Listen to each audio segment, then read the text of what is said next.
Yay! Thanks for having me, students. Yeah, my name is Meryl. I'm the farmer at Just Roots, which is just like 5 minutes down the road from here. Has anyone been to Just Roots? One person, yes, that's awesome. My bio is a little bit old, but most of my farming experience was in Eastern Mass, around the greater Boston area. That's where I grew up and started farming in 2003. I worked on a bunch of community farms and some youth-led farms until I started a farm just about 30 minutes outside of Boston, kind of from the beginning, kind of blank slate, and was there for about 9 years. And most of the farms that I've run have really centered around like people, community farming, community gardens, education. I'm generally not someone who's happy farming just like alone in the back 40 with no one around. That's really not the kind of farming that is exciting to me. I feel like food is really connected to people as much as it's connected to land, because we're all sharing that common denominator of actually eating the food. But a lot of my work from 2003 really up until now has been sort of finding that unifier, that thing which I think is food and farming, that really connects us all. We might have I think we all have that, maybe most of us have that first memory of like some special food that we had, something that reminds us of like home. So I just encourage you, like at some point today, to think about like, what's your first food memory? Like, is there something that sparks like home or sparks joy, or maybe the first time you ever like connected with someone over like a shared love of like, I don't know, kohlrabi or something like that. That sort of brings us together. So I love food, I love farming, and I think that land and food and farming really has a way to connect ourselves to each other. So that's a little bit about me. I got into farming through outdoor education. So after I graduated college, I actually majored in sociology, which really has to do with like groups and people, and then got into farming. Did not study agriculture whatsoever, was just sort of interested in social justice and sociology, and then got involved with outdoor education and sort of pairing my love of like being outdoors and working outdoors and leading people through sort of like challenging situations really partnered well with farming. And I actually was waiting tables in Boston and met this farmer who was selling vegetables to us, and she would come in like super haggard and tired, and I ran into her like in a different context and was like, I know you. I was like a year out of college. I was like, I think I want to farm. What do you think? And a week later, I was working for her on her farm, and I haven't not farmed since. So it's been sort of a journey of like being fairly addicted to the power of farming and the work and the food, and one of those things that I never like planned for. So that was kind of an exciting way to get into farming. I ended up coming to Just Roots. So most of what I'm going to talk about today is kind of what we do at Just Roots, also based in my own experience as a farmer. So I'll sort of dip into some personal stories if they make sense, but really I'm going to share with you kind of what Just Roots does and take you through our farm. And I think the reason why, it feels like I sort of thought about when Susan, emailed me, do you want to come to this nutrition class? I'm like, well, I'm a farmer, like, are you sure you want me? We have other people at our organization who work a little bit more in like community development, and I think what it is that our farm at Just Roots really centers the idea that food is medicine, and that's really where a lot of our work comes from. And so we really believe that if people are creating these habits towards eating healthy food and local food and food that's organic and fresh, that over time those habits will prove to lead us to live healthier lives. And that's really like a lot of where our work is sort of centered on. So this is Just Roots. This is our farm team from last year. And our mission is to increase access to healthy local food by connecting people, land, resources, and know-how. And that's really central, again, to what sort of bringing me into why I'm at Just Roots. 3 years ago, I ended my time at the farm that I built in Greater Boston, and really wanted to come out to Western Mass, have like a little quieter scene, and wasn't really sure how I was going to make that happen. There's so many farms here, and I didn't really want to start a for-profit farm. I've always really worked in the nonprofit sector, and so what caught my attention was really the mission of Just Roots to again, center our work in food as medicine and center our work in social justice. And we really believe that accessibility to food and helping to break down those barriers should be a right. and sort of trying to break down the like elitism that sometimes comes with organic vegetables or even CSAs. Do y'all know what a CSA is? It stands for Community Supported Agriculture. So really in its name brings the connection of that I'm not just having a farm, I'm not just sort of like saying I'm gonna grow vegetables and then I'll see what happens, but really inherent to the model of community supported agriculture is this idea that the farmer and the community, whatever we define that as, is really supporting each other. So we're creating a relationship with each other, we're creating kind of like support going both ways. So traditional models of CSA, and I'll get into this a little bit later, but traditional models of CSA have our members paying the farmers up front so that they can pay for seeds, fix equipment, kind of get started on the farm season with a lot of the upfront costs. And then when the vegetables start to become available, which for us is around like May and June, then we start giving out every week a share of the harvest. So our members sort of join us in the risks and the rewards of a farm season in New England, which can be full of ups and downs. Just last year, we had the rainiest season we've had in a decade, and that was really hard. But because we have members who are part of our farm, we're communicating with them every week saying like, hey, you're not gonna have as much of this, but you're gonna have a lot of this, and here's why. And so we're creating these relationships so that our members won't be like, oh, like this year at Just Roots was terrible, like I don't wanna be a part of this anymore. They can sort of join us for like a long time and build that trust over time. So maybe in 2017, we had an awesome growing season, lots of food, lots of extra food that our members reap the benefits of. 2018, a little tougher, like not as much abundance, not as many tomatoes, a lot of things like that that are harder to grow in drench situations. Our members sort of had the perspective that like, hey, we're in this. So, 2019, we're gonna hope for lots of sunshine and it's gonna be awesome. So it just provides a lot of stability and really builds local economy. So people literally on our street, in our town, in Franklin County are helping us support our farm. So that's our mission. And if you wanna see on the bottom, there's a little like drone picture of our farm, but I think I have another one coming up. This is like some bullet points if you wanna check that out. I'll tell you the sort of short, quick and dirty version of the history of Just Roots, but essentially our farm was founded out of a group of concerned gardeners. So there was in Greenfield, in the downtown, was called the Pleasant Street Gardens, and they'd been around for a lot of years, and there was a bunch of really committed gardeners there, probably like 30 or 40 plots, and about 11 years ago, they were concerned that their plots were going to be paved over. They were really concerned about the security of that spot. So they went to the mayor at the time and they're like, hey, we want more growing space. This is like a big part of our lives and our sustainability. Like, can you give us some more land that feels like more secure for our future? And the town, the mayor, whoever was like, well, no, we have no more downtown space, but P.S., we have this 60-acre farm just north of town. So Just Roots and this farm was located about 4 miles north of town, kind of close to Leiden. And the town was like, all right, we have this big property, which was definitely a lot more than the gardeners needed. But out of that sort of was born this community forum around like, whoa, the town has this 60-acre farm. It's been, it used to be the old town poor farm. And poor farms are no longer in existence. They were a thing before Social Security came along, where if basically towns had to take care of their citizens. And so if you didn't have family to help you, like take care of you as you aged, or you had mental illnesses, or you were struggling in some way that you yourself couldn't take care of yourself, or you didn't have family, towns would basically help you.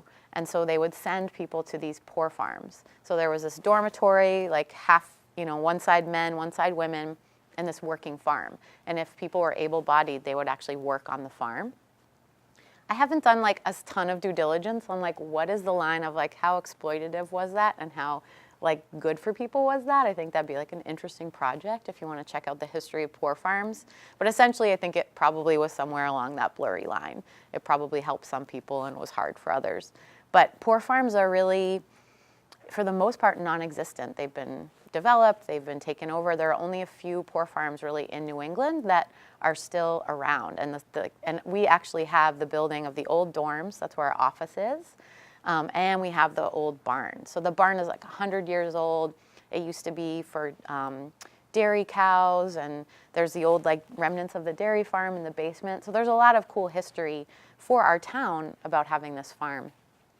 So anyway, back up to the community forum, people got together and really thought like, well, what do we want to do with this property? Is it going to be for community gardens? What's it going to be? And concerned community members decided, yes, we want a garden, but we also want a community farm. And so out of that is how Just Roots was really born. So then I guess in 2013, a couple years after that, from like 2011 to 2013, people were sort of like growing a little bit of food on the farm, donating it. It was all sort of volunteer led. There were no paid employees. It was just sort of like, we have this thing, let's start a community garden, let's start growing food for donation, kind of forming the ideas of what Just Roots was going to be. And in 2013, we got a very large grant from the USDA, and that really launched Just Roots kind of as it is today.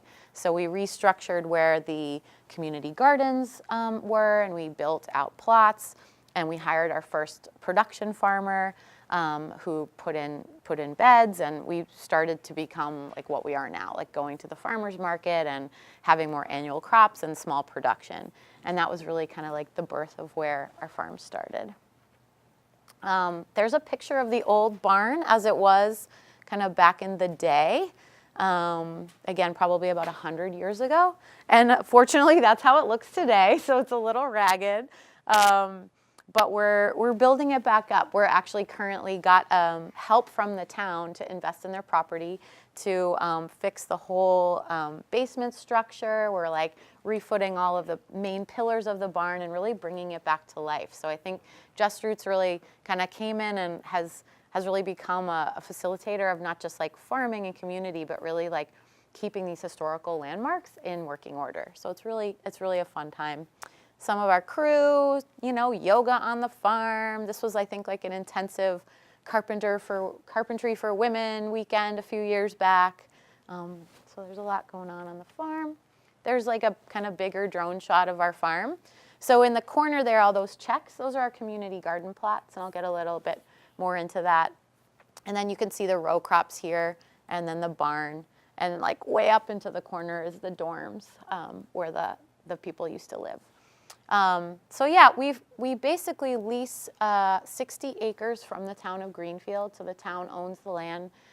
We have a 30-year lease that we just secured with the town, so we really are not just like building up the structure of the barn, but really building for the long-term health and sustainability of our farm.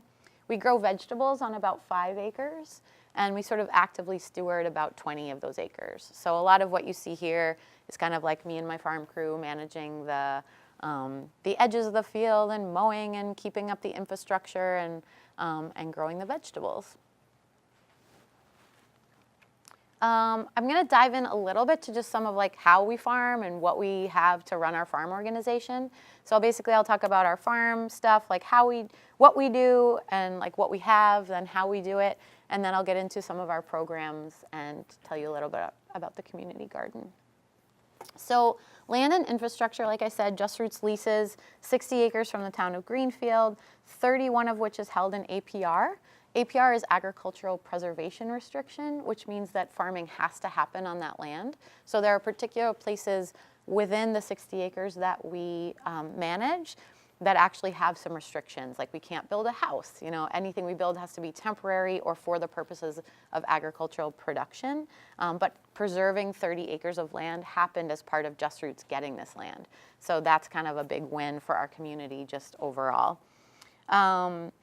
Let's see, our farm, yeah, like I said, we steward 15 to 20 acres, including the barn, the surrounding infrastructures, and 5 acres of veggie production. The barn itself hosts our Saturday pickup. We have a distribution on the farm every Saturday and a farm stand. We also host community events in the barn. We have, it's kind of hard to see, but closest to us there's a little apiary. We lease land to a beekeeper. And we also do have all of our tools, our workshop, our production is based in the barn. Let's see, we lease 4 acres to a pig farmer, kind of towards the back of the field. And we lease a half acre to an herb farmer. So anytime that we can share our resources with local farmers that also need land, we're trying to leverage hey, we don't have a lot of money, but we have this resource. We have this 60 acres that we are stewarding. So when people are looking for land, we tend to partner with local farmers and share the land that we have. The heated greenhouse is the closest one to you on the bottom picture. So we have one heated greenhouse that's about 3/4 full right now with our seedlings for 2019. And then we have 2 high tunnels. High tunnel just refers to a greenhouse that's not heated. So if you're ever like, what is the difference between a greenhouse and a high tunnel? That's it. So in there we grow tomatoes, basil, kind of hot-loving crops. We also lease some space in our greenhouse to other local farmers who need like a little bit of greenhouse growing space. We have farm irrigation. So we have our own well down in the farm area that we use to irrigate and water our seedlings.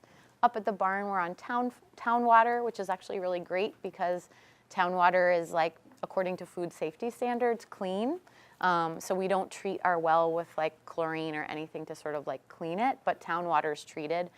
So food safety standards that are happening all across the country, and especially in Massachusetts, we're starting to be more strict about what we need to treat and do to our products once we harvest them. So it's kind of a great thing that we have town water. It just like allows us to sell more places and be like, yes, we have clean water. So it's just an interesting thing. What is clean water? Let's see, our wash area is up at the barn, and then our community garden plots, which are kind of down past that tree, we have 67 of those. So this was our greenhouse a few weeks ago, getting ready for the season. So yeah, just some of our equipment. We have 2 pretty rusty old farm trucks. We have 1 van that we use. We just bought a refrigerated box truck. We're going to be starting a mobile market this year. And we were able to secure a grant so that we could get a refrigerated truck and be able to do multiple stops through our days, while ensuring that our vegetables won't wilt in the hot van. We have a small tillage tractor and a cultivating tractor, a BCS, which is basically a walk-behind tractor, some plows and harrows. Pretty like as much as we have basically what we need to run our farm, but we don't have huge equipment. We try to be sort of a low tillage farm as sort of our philosophy of farming. And then, yeah, 1 heated greenhouse, 3 unheated greenhouses, community garden tool shed, the town-owned barn, and the well and irrigation system. So we're pretty well set up to make it happen. Farm practices, let's see. Just Roots really has a commitment to sustainable organic farming, but we're not certified. So there is a process of being USDA certified to be organic. Because we don't sell our products to stores, we don't do a ton of wholesaling, we don't kind of need that label up on the shelf to say like, hey, we're organic, because we're having those conversations with people. It's sort of part of the way of being in community with our members and the people who are buying our product. So when we're at the farmer's market or we're at the CSA, we can sort of say, hey, we were having this big bug problem in our potatoes, so we decided to spray this product. It's organically certified. There are lots of pesticides that are certified by the Organic Standards Commission. And so we might spray, but we'll share that information with people and kind of let them know. So we basically consider ourselves organic. We follow all the organic standards and practices. But by not being certified, it saves me just like a ton of paperwork, to be honest, a lot of time. And there are a couple of things that where rules might be a little more strict around like when you spread your compost and when you're planting. And so having to sort of generally understand that without being like writing down the day. That's just like extra work that I'm not super interested in doing. But it's a good question to think about, like what farms choose to be certified and why. Our focus is on building healthy soils that will in turn provide us with strong, healthy, delicious food. So really the main focus of our seasons, especially 2019, after we had such a rainy season that just sort of drained all the good stuff out of our soil, is really centering our work on building healthy soil. And we do that with compost, bringing in compost, creating our own compost. We do it through a process called cover cropping, which is essentially seeding our fields with actual crops that feed our soil.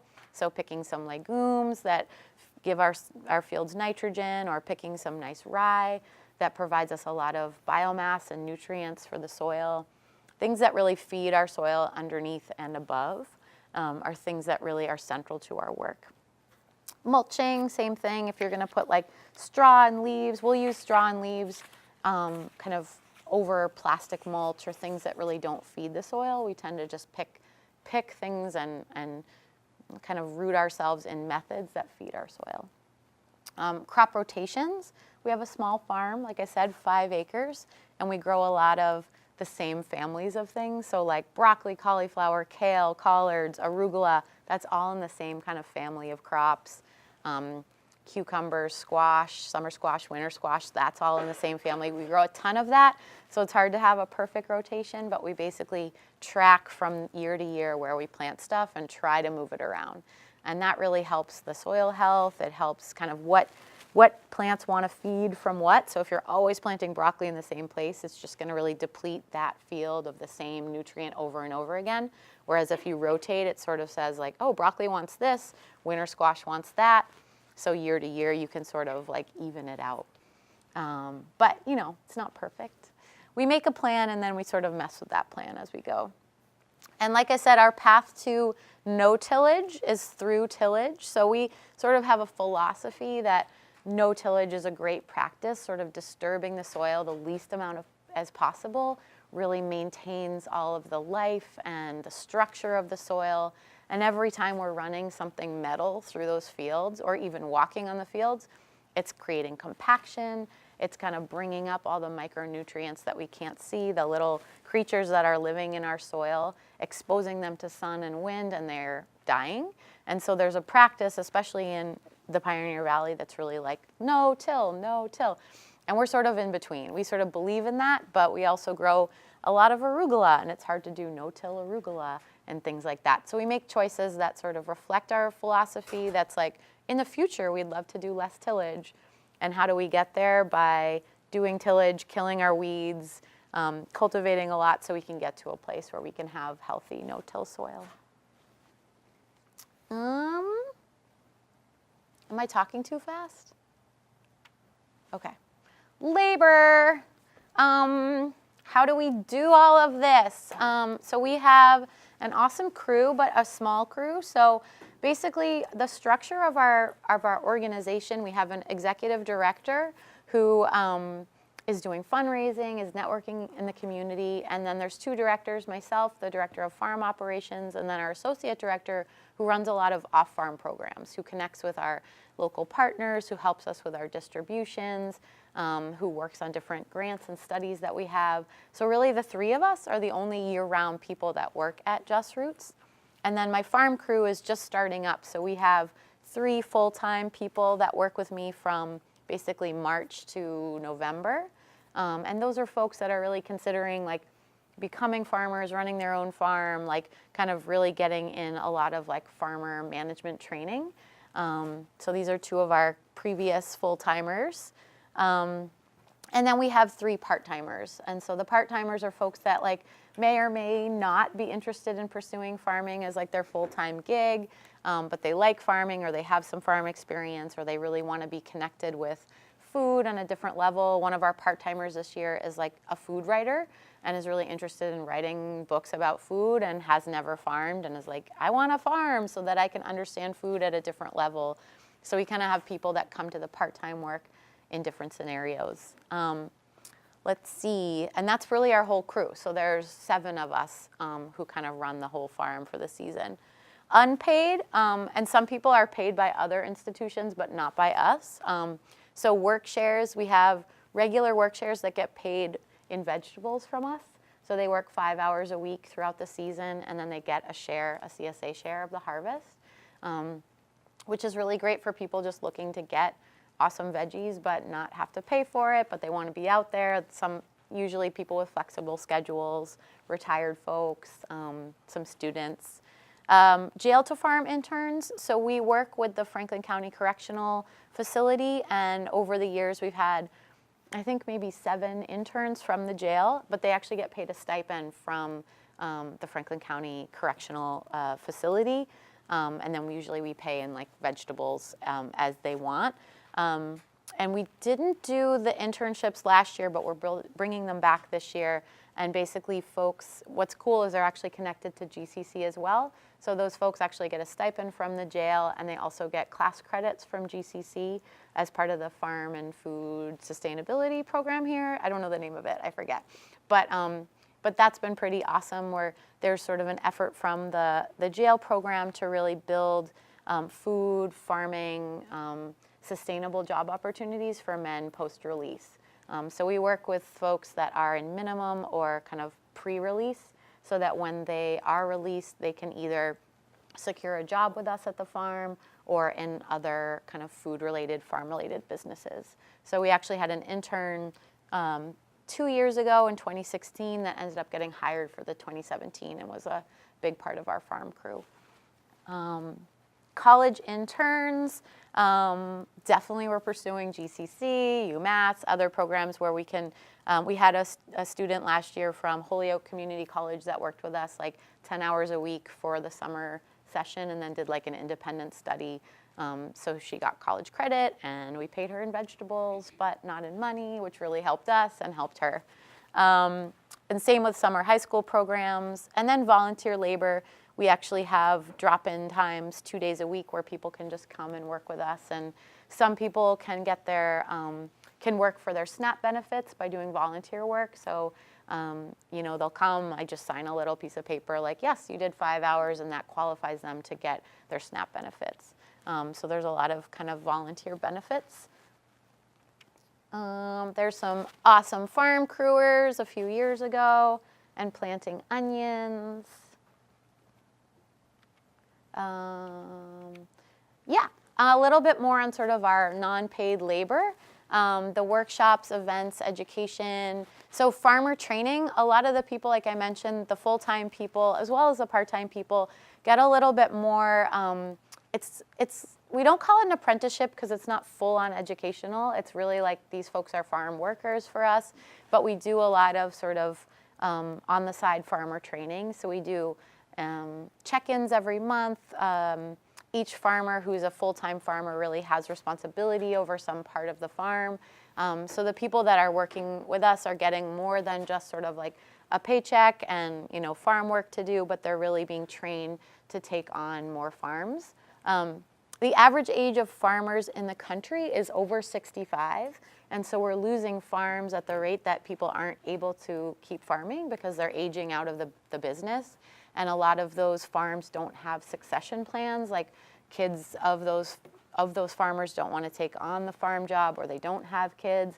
So some of the things that we work towards is really knowing that the situation of farming in the US is really in a danger zone as far as like these farms and farmers going out of business, finishing up, kind of having nowhere for their farm to go. And so the next thing that's happening is these farms are getting developed for other things. And so we're really at risk of losing a lot of precious farmland.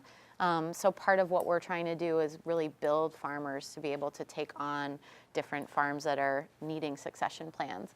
And there's organizations in Massachusetts that actually help to make those succession plans happen, and will match older farmers with newer farmers to sort of do like a passing of the baton type thing.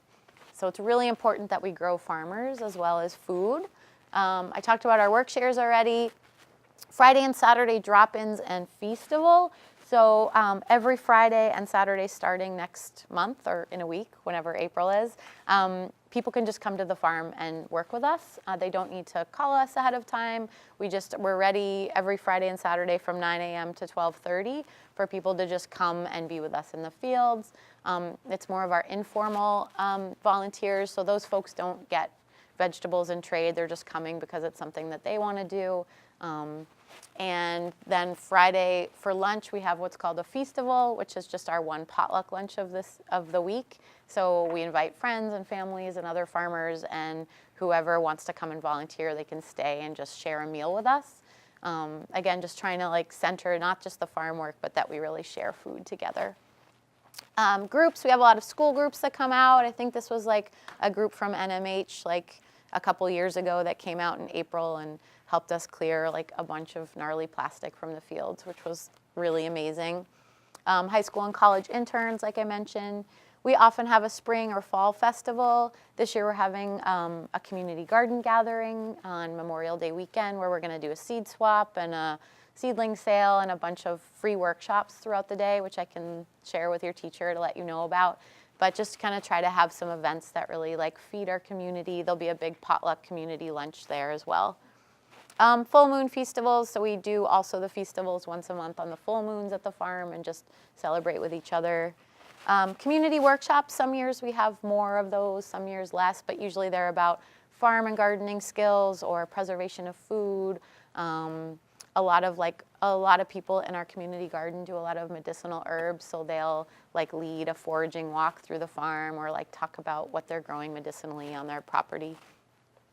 And community garden leadership. In our community garden, we actually have people that really are stepping up and leading different areas, whether it's like maintenance of the area, keeping it clean, or keeping the tool shed clean, or community engagement, helping us to have events on the community garden.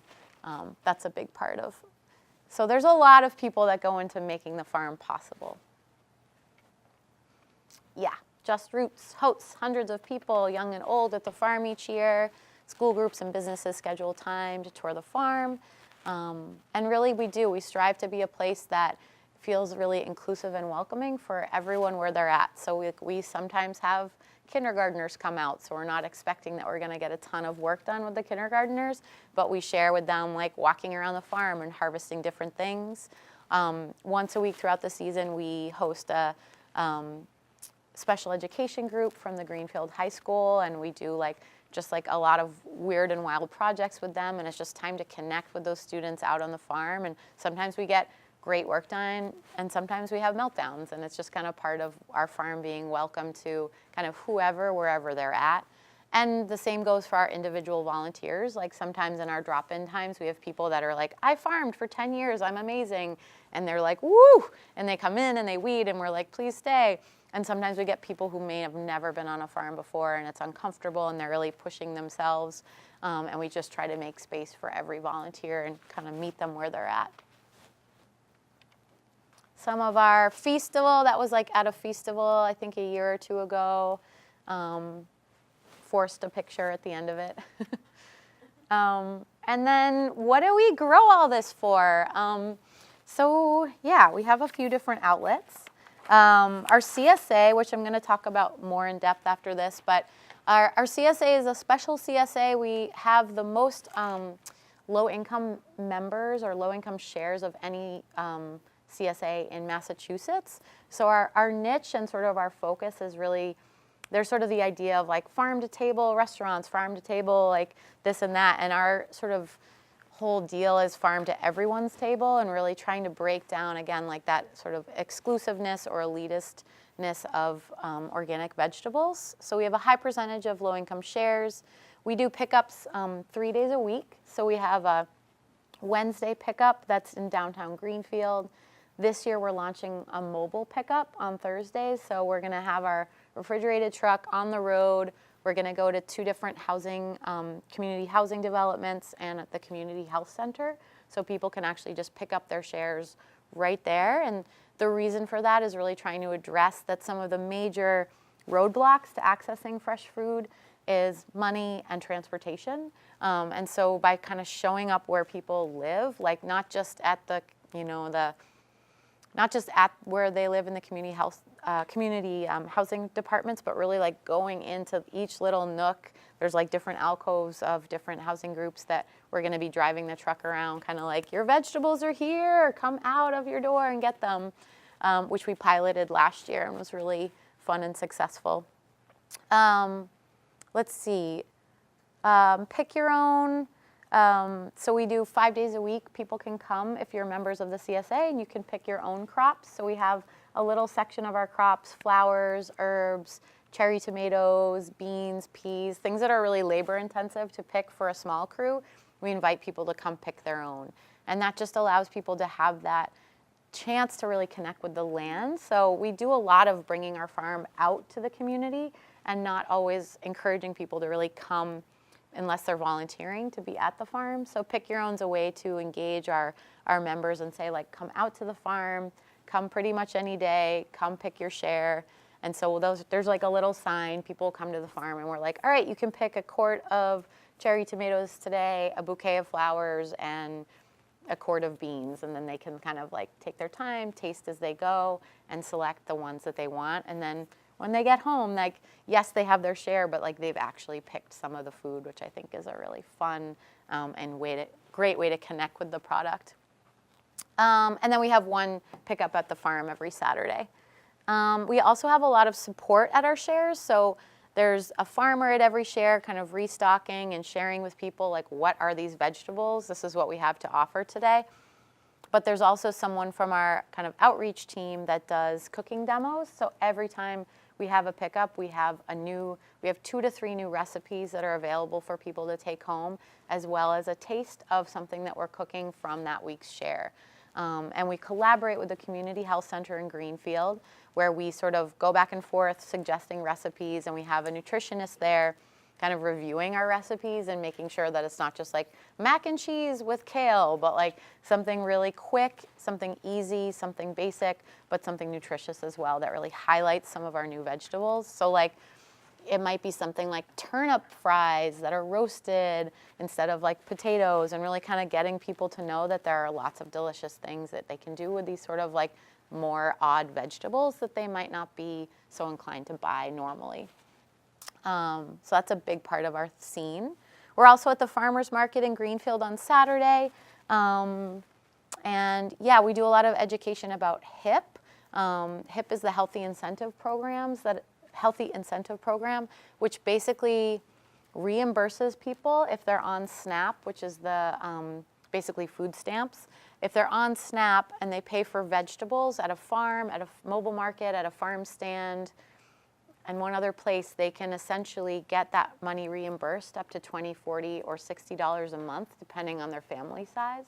So essentially, if you come to the farmer's market and you buy vegetables from us, let's say you buy like $20 of vegetables, you're on SNAP benefits, you pay with your SNAP card, and as we process it through this sort of transaction program, we're like, all right, you bought $20 of vegetables, great, you're getting reimbursed $20. So essentially that money never leaves their SNAP benefits. So then they can go to the next vendor, which might have like bread or some other product, and they can use their SNAP money there. So it's really providing people with SNAP benefits with like a huge incentive to buy local food, local produce especially. And then what that does is actually boost the farm economy in our area. So a lot of farmers like myself who are at the farmers market over the last 2 years that HIP has been in play have seen like an increase in money coming in. And it also kind of dispels this myth that I think was created that, you know, oh, like folks on SNAP or people with low income don't want fresh vegetables. And that's just not true. And I think HIP has really shown like, nope, it's just that like they're expensive and access to them wasn't available. So with HIP, we've really seen like a lot of myths and stereotypes be broken down around like who wants fresh vegetables. And a lot of what we do is really try to educate that it exists, you should use it, here's how you use it. Our farmers markets are great about helping that process as well. Wholesales, we also sell to local restaurants and co-ops. Sometimes you'll see our stuff at the Greenfield Co-op. And some restaurants in Northampton. It's not a huge part of what we do, but it's really fun. Working with chefs can be a little special because they want weird stuff like sweet potato, vine, greens, or things that other people are like, no, I don't want, no, I'm good. And donations, we donate every week to a couple different food pantries, mainly the Stone Soup Cafe, which happens every Saturday down in downtown Greenfield, which is a Pay What You Can cafe. If you haven't been, it's awesome. The food is so great. It's every Saturday at noon at the All Souls Church. And you can also volunteer there, which is really fun. So if anyone's looking for a volunteer anything or community service hours, they're so amazing. They're one of our strongest community partners. So we donate a lot of produce to them every week that goes directly into their meals on Saturdays. Also the Hilltown Pantries, we're going to be working with the Ashfield Pantry. And we have worked with the Center for Self-Reliance and some of our housing communities that we're now going to be delivering CSAs to. We also donated to their food pantries as well. And whenever community events come up, we tend to just try to give our produce. Just a little more deeply into our farm accessibility. I think just kind of understanding what we're trying to get at with our CSA is, again, our core belief is that all people deserve access to healthy local food. And we're really trying to define this model by, we offer a wide variety of payment plans. People can pay with their SNAP benefits. We also go out and find sponsorships from local businesses to basically try to help subsidize 100 shares. So we're going to grow food for about 250 CSA members this year, so about 250 families, and about 140 of those will be subsidized shares, which means that we're raising money from community, local businesses in our community, so that those members will pay 60% of their share and we'll pay 40%. Let's see. Yeah, I think one thing that I like to say about our CSA is that we're really inclusive, so that it's not like you come to CSA Share and you're like, I'm a full pay member and I'm not, and this is really like, there's a line. It's like everybody's there together. We're really sharing in the harvest together. We're sharing in the way that we do our CSA is, I think, really based in trust and dignity and inclusivity, and that's really like not just at our CSA pickups, but also at our farm is sort of how we like to be in the community. And ultimately, this all stems, I think, from the fact that we believe food is medicine. And again, we're trying to get people committed to the CSA model. Like, we're really pushing that harder than we're pushing our farmers markets or wholesales or trying to get into the co-op, because we really believe that healthy habits over a long period of time will really show and lead to healthy eating. And so we actually did what's called the Healthy Eating Study over the last 2 years. So for 2017 and 2018, we had two groups, a control group that didn't get a CSA share, and then a control group that did. So I think it was 65 people. We provided money, financing, and membership to our CSA, and then 65 people we were monitoring who didn't have a CSA share, and we're committing to not have a CSA share for 2 years. And over the 2 years, we studied their habits. So every 3 months, we would do calls with them about exactly what they ate for 24 hours. They would come to the health center and do blood tests and different record keeping around what was going on with their body and their health. And we're just in the phase of writing up the study of what we found. Like, did we actually find that people's health increased in those 65 members over the 65 members that didn't? So far, data-wise, it's hard to tell if we see a huge difference, but sort of the anecdotal data that we're finding is it really increased people's willingness to try food, willingness to cook at home, really did change their habits. When we're just trying to look deeper at, like, well, did that actually change your blood pressure? Were there any medicines that you came off? Like, what really affected, like, what are we seeing health-wise? And the reason why we're doing this is we're really trying to convince healthcare companies that they should pay for CSA shares for people, so that you could say, like, yes, health company, I want to buy a CSA share and I want you to pay for it, because in the long run, this will save you money. And so we've actually seen Healthcare New England, I think that's what it's called. One of our local providers is now actually offering people some rebate for their CSA shares. I think it's $150, but that's like not nothing. So we're actually seeing, kind of as leaders in this food as medicine movement, we're actually seeing people start to come around. And we're doing that as well for employers. So like Four Rivers School, that's just right next to you guys, they are helping their staff pay for CSAs. So whether it's at Just Roots or some other farm, if their staff says, yep, I'm doing a CSA, they'll offer, I think, like $200 back to their staff just for being a part of a local CSA. So we're trying to not just get at, like, each of us as an individual, how do I become healthier, but really, like, how do we as employers, how do we as, like, organizations that disproportionately, like, have a hold on our lives, like healthcare, like, how do we actually get them accountable for, like, our collective health? And a lot of that's happening in Franklin County, which is really fun. So that's a lot of what we do. It's like a wordy one. This is some of our beautiful crops. Our onion field, and one of the onions we harvested because that's my favorite crop. Some of our carrots and kale, just some, like, glamour shots for you. This is some of our pickups. The one on the right, that was at our pilot program. this year, kind of getting kids to like vegetables, and we were doing kind of right as the bus got out, kind of like hyping up lettuce, and that was really fun. And we have a great story about those kids like going home with the lettuce and then demanding more lettuce, and it was just like felt like a big win. This is me at one of our downtown pickups, the one that we do. We used to do it right outside the co-op. I'm not sure if we're going to be there this year.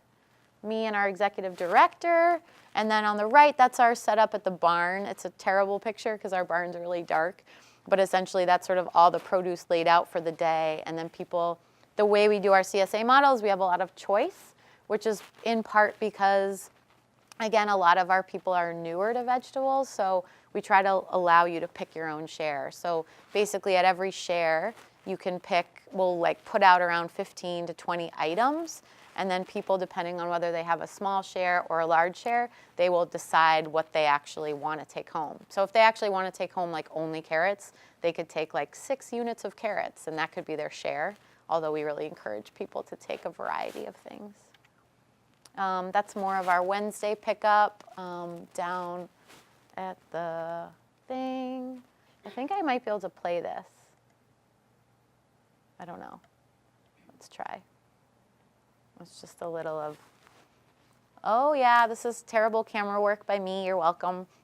But yeah, this is sort of like one of our last pickups, I think, of 2017. So each item is laid out. So like leeks, one item is like 3 leeks, or a bag of bok choy, like fill a bag, or a bunch of celery, bunch of kale. So people will choose what they want their share to be. So like that's giant kohlrabi that I think is delicious, but not everyone's into. So they don't have to take that. They can kind of pick what their items are. So yeah, that's kind of an example of an end of season pickup at our farm. Da-da-da-doo. And then again, yeah, this is like the board at our farm. So again, if you have a small share, you take 6 things a week. Full share, you take 9. Sometimes we have bonus things, like if we have melons, everyone gets one, or if we have herbs, we try to encourage people to take fresh herbs home. How am I doing on time? Am I good? Yeah. All right, cool. I'm going to keep going. Community garden. Let's see if I can get rid of that. Oh, well. So community garden, definitely want to highlight this just because it's really the roots of Just Roots. So we have 67 garden plots.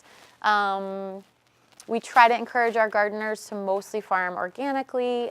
We don't like, hover over people, but we really kind of put it in our garden agreement that like we want you to not buy in like lots of pesticides, let's not spray anything, and we really try to encourage them to buy in like local seedlings. So we offer a seed swap and a seedling sale on the farm for people and give people resources on where to go to get seedlings. Our awesome garden shed was built by volunteers.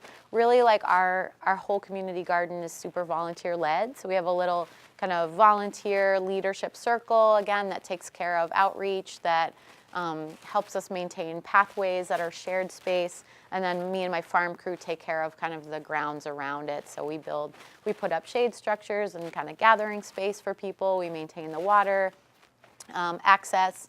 We try to provide sort of supplies like old stakes and old remay and different things that will be helpful to the gardeners. But it's such a beautiful place, 67 totally different plots that all look kind of magical and weird. And, some people's are pretty wild, some people's are like very organized. And my farming background came from loving community gardens. I think I went to school in Boston and thought it was so weird that I was in a city, and I stumbled upon the Fenway Gardens and was blown away. And I think they're just an amazing place to look at how people choose to farm and organize and really grow food for themselves. The best thing that can happen to me in our CSA is when people leave because they built their own garden. That's really what I want, is for people to grow their own and be that connected to their food and their farm. We actually have a wheelchair accessible bed as well. So people, it's kind of built up high and has nice hard pack around it, so people can come and work. And we set up a special watering area for those folks as well. Yeah. A cob oven is sort of an outdoor oven. There might be a picture of it somewhere, but essentially it's made of like corn cobs and mud, and it's like an outdoor pizza oven. Yeah, it's very small.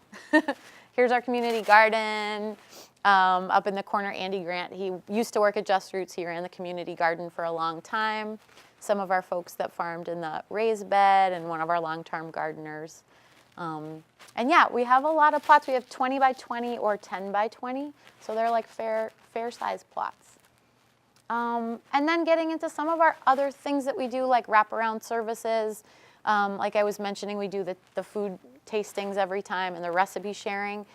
In addition to that, what we run every month is what we call a local food clinic. So that basically connects our farm and food and CSA members to a bunch of different sort of health partners. So we partner with the Community Health Center, the Food Bank, Center for Self-Reliance. So people are coming in and they're providing resources in like a low-key way to be like, hey, do you have SNAP benefits? Do you need them? Let's sign you up for them right now. Are you having issues with your SNAP? Let's like get it figured out. Let's do a free health screening. Like, how's your blood pressure? Let's share with you about like where the pickups in Franklin County are for the Western Mass Food Bank, or just really addressing food security in a way that's sort of festive and community related. So we have, oftentimes we have Project Bread come and do like a whole food demo with like lots of yummy food to share. And we try to sort of break it down into less of like, here's my booth and I'm like signing up, but really like we're interacting with each other, we're sharing food, we're at a pickup. So in the summertime, we do it at one of our CSA pickups downtown. And all winter, this year, we've been going into Leiden Woods and Oak Courts, which are some greenfield housing developments, and we actually do the meals right in the community centers there. And we invite all of our partners to come and just share a meal with us. And it just allows sort of like a community way for us to sort of get at some of the ways that we can be supported in our community by these organizations. Like the nurse will just be right there and like be like, yeah, I can do your blood pressure right now. Or just like, let's talk about something, what's going on? And we share food. And so we provide recipes again. We provide really delicious food based on what we have in our cooler and what's available in our community. And it's an awesome way to connect. And we've been seeing about 40 to 60 people at each of these meals throughout the winter. This one's our summer kind of food clinic, and then this was one of the taco nights in December that we had. So we had like taco night and burger night, and super fun. Lots of kids. We are Just Roots, working at the intersection of food and health, disrupting the food system, change makers in the community, building community health and small farm sustainability through local food access. I hope you'll join us. This picture is going to be on our new bags this year. Let's see, what else? Yeah, I mean, basically partnerships. Partnerships is everything to us. Like just being here for me today is really awesome because we've been, I think, slowly cultivating a partnership with GCC over the past like 5 years. And so yeah, that's kind of Just Roots. That's my thing.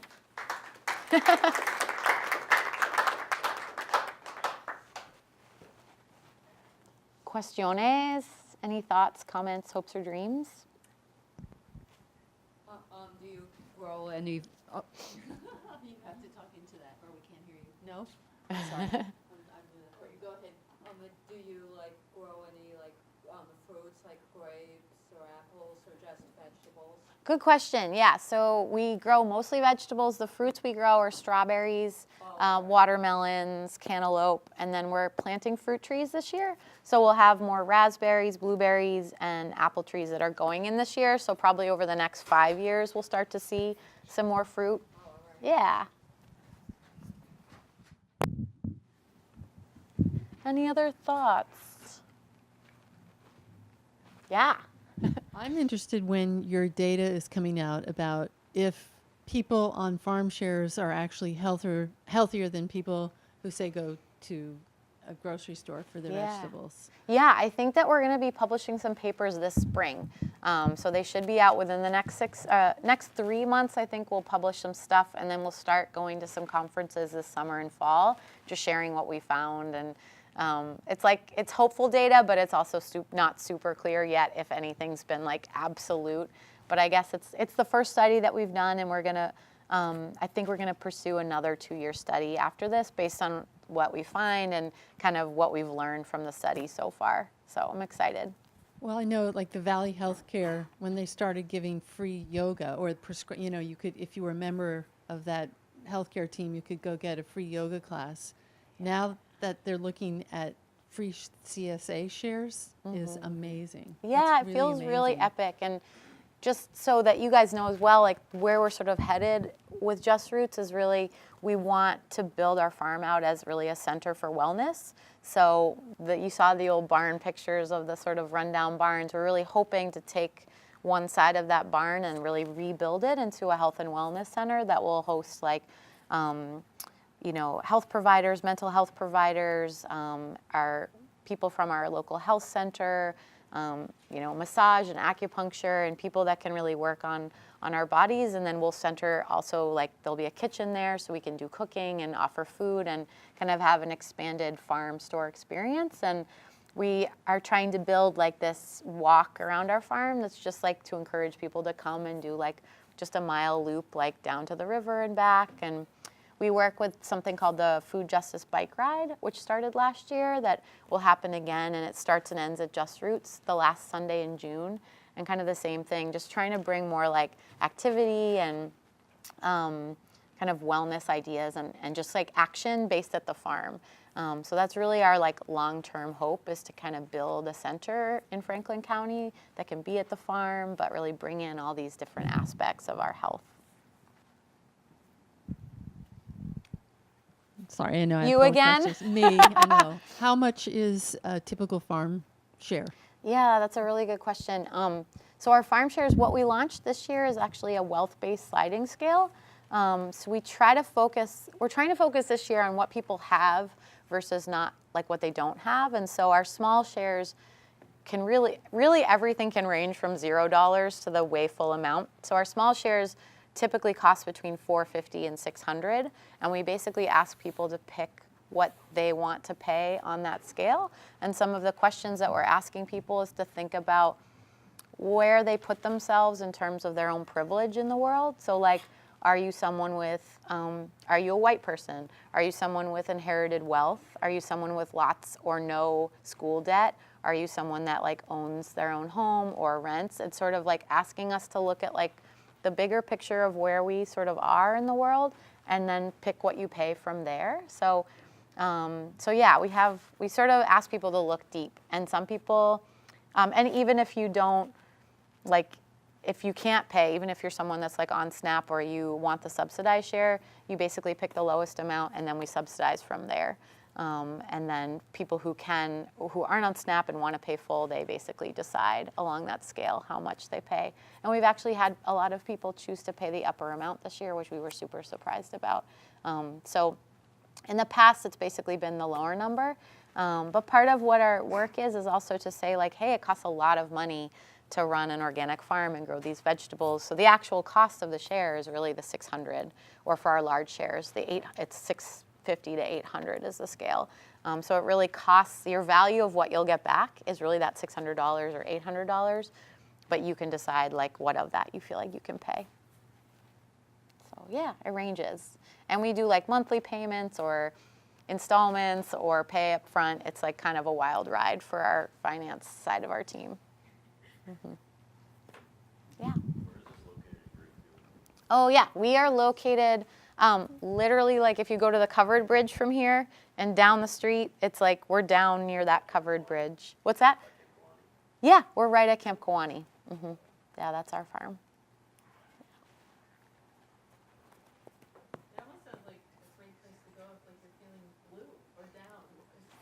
Hop over. I think so, yeah. It's very public. Like you can totally just come to the farm and walk. And I mean, I see a bald eagle every day there. It's like totally an incredible spot, which is probably similar to right here because it's the same neighborhood. But it is a super chill place. And I think a lot of people come to volunteer with us who are like in need of a little bit of like, I don't know, like reconnection with land, reconnection with themselves. Like, and again, we really encourage people to be their like weird, wonderful selves with us. So I think it's a place where people feel comfortable to be who they are and know that we're gonna like talk a lot about food and weird things, and so it's a lot of fun to volunteer. So if you're kind of like in the books all the time, like it's a good place to sort of rejuvenate. And if you were to come volunteer, you don't have to commit to like all the time. You can like drop in for a half hour or, 5 hours if you get really into it, which I'm sure you will because it's wicked fun.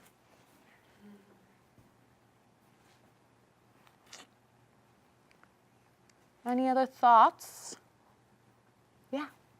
Do you grow like peas or corn or broccoli? Yeah, we grow all those things. We grow popcorn and sweet corn.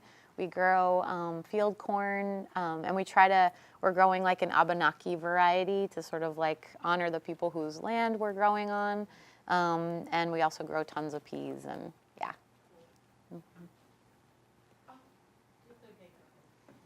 What's like the most unusual thing you're growing? The most unusual thing? This year I'm really excited about pink celery. Yeah, I just bought this like awesome pink variety of celery. I also like to grow broom corn, which you can like literally make brooms out of. It grows like 8 feet tall, and that's kind of fun to just have like a project for the winter. Other things that are weird, I'm not a huge okra fan, but my coworker is, so I bought this like bright orange okra for her. So there's some stuff that's like a little bit like not of the like New England seed zone. Like okra's just not really grown around here, but that stuff is fun. Yeah, it's like bright pink celery, and I love celery, and we have had really great results with just like regular green celery. And when you're like on social media and like ads pop up, this thing just like popped up for seeds because I look at a lot of seed companies, and it was like pink celery, and I was legit like, I'm buying that right now. So yeah, it's fun to like have new things. I've been doing this for a long time, and I farm with a lot of like really amazing young people who are like in their mid-20s. They're newer to farming. They're like much more like innovative and creative, and they've really pushed me to like grow new things and not just be like super boring with my crop plan, because I can like easily like recycle it from year to year. Like, oh, people want this or that. So we're really like branching out into growing some cool things, and we're building a new no-till perennial medicinal herb garden this year as well that just has some like funky herbs that are the people that I work with like to process. So, yeah. Thanks, you guys. Yay. Come visit.